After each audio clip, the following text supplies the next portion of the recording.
एक कस्बे के होटल का छोटा सा कमरा। ब्याह की बात चलाई जा रही थी। छोरा छोरी एक दूसरे ने जान लें, इसलिए उन दोनों ने अकेले भेज दिए हैं एक जागत हम बात कर लो, और बात करने के बाद एक दूसरे ने जान लो, और जानने के बाद फिर हम थारा ब्याह कर देंगे।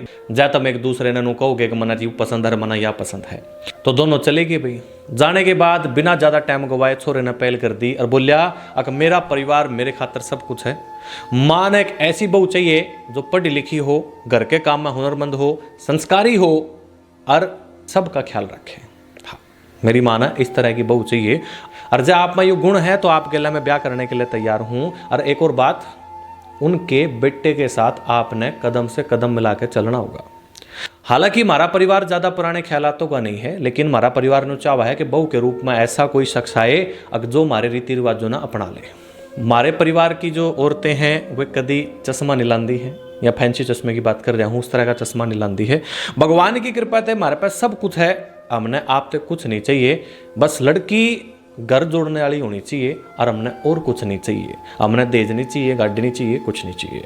मेरी कोई ज़्यादा विशेष पसंद नहीं है, बस मैंने समझने वाली चाहिए, और थोड़ा बहुत देश समाज की भी जानकारी रखती हो। और हाँ, लंबे बाल और साड़ी वाली छोरी मने जमी बढ़िया लागे है। यह बात कह के छोरा तो चुप हो गया। अब बारी थी छोरी की, और फिर छोरा आगे बोलिया अगर आपकी कोई इच्छा हो, आपने किसा छोरा चाहिए तो आप बताओ। यह बात कह के छोरा चुप हो गया। थोड़ी देर तो छोरी चुप बैठी, लेकिन उसने शर्म का घूंघट उठाया और स्वाभिमान की चुन्नी सिर पर धर ली, और पूरे विश्वास के गिले बोली अगर मेरा परिवार मेरी ताकत है। मेरे बाप ने जमाई सा चाहिए जैसा उनका अपना बेटा हो, जो उनके हर सुख दुख में बिना एहसान जताए उनके गिले खड़ा रहो। और हमारे घर वालों ने एक ऐसा जमाई चाहिए अगर जो उनकी छोरी के गिले थोड़ा बहुत घर के काम में हाथ बटा दे, कुछ मदद कर दे, जिसने अपनी माँ और पत्नी के बीच पुल बनाना आंदा हो। और मेरे परिवार ने ऐसा जमाई नहीं चाहिए अगर जो उनकी बेटी ने सिर्फ उसके परिवार की केयर टेकर बना करके ले जाए। जीवन साथी थे बहुत ज्यादा उम्मीद तो नहीं है, लेकिन ऐसा कोई चाहिए जो अपनी बहू ने परिवार में सम्मान दिला पाए। और एक और रिक्वेस्ट मैं रखना चाहती हूं, अगर मैं खुद का सरनेम बदलना नहीं चाहती, और यह चीज मैं अपने अधिकार क्षेत्र में रखना चाहूंगी। आप और हम पढ़े लिखे हैं, तो मैं एक और चीज चाहूंगी।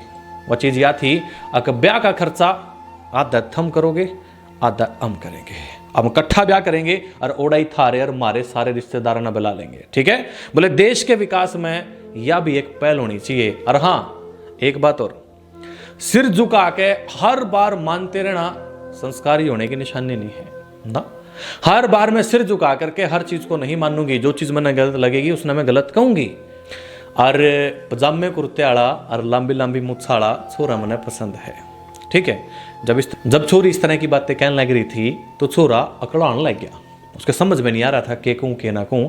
और यह बात कह के छोरी कमरा छोड़ के जाली थी, और चारों तरफ सन्नाटा था।